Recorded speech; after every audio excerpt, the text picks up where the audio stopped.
हळदीची ऑर्डर होती. नवरीची हेअरस्टाईल करता करता आठवण आली की आपण हेअरस्टाईल छान करणार आहोत. तर हा हेअरस्टाईलचा व्हिडिओ आपण आपल्या यूट्यूब फॅमिलीला शेअर करावा म्हणून हेअरस्टाईलचा सिंपल बन गोलाकार बांधून घेतला आणि त्याच्यावर मी फ्लावर्स लावायला घेतले. तुम्ही बघताय येलो साडी होती माझ्या ब्राईडची, सो येलो कलरचे शेवंतीचे फ्लावर्स मी अटॅच केले हेअरस्टाईलवर आणि त्याच्यावर मोती ऍड केला. मोतीला पिन स्टिक केलेले होते, सो मोती मला सहज त्या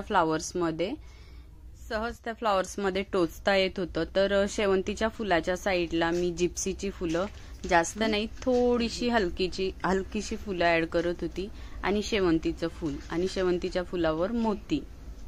आर्टिफिशियल फ्लावर्स नव्हते, रिअल फ्लावर्स होते, सो छान लुक येणार होता. तुम्ही व्हिडिओ कंटिन्यू करा. आणि त्या बनवर मी नंतर ह्या साखळ्या ऍड केला. तर ह्या कानाच्या मागच्या आपल्या साखळ्या आहेत त्या मी एकाखाली एक अशा ऍड केल्या. अशा 3 साखळ्या मी ते अटॅच केल्यात आणि जो मधला पार्ट खाली राहिला होता त्याच्यावर मी पुन्हा मोती स्टिक केले.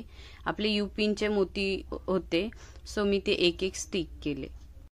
तर इतका सुंदर हा ट्रेडिशनल बन तयार झाला माझ्या हळदीच्या ब्राईडसाठी. तर तुम्हाला हा व्हिडिओ आवडला असेल तर लाईक करा, कमेंट करा आणि व्हिडिओ शेअर सुद्धा करा. तुमच्या एखाद्या ब्राईडसाठी हा व्हिडिओ फायद्याचा ठरेल.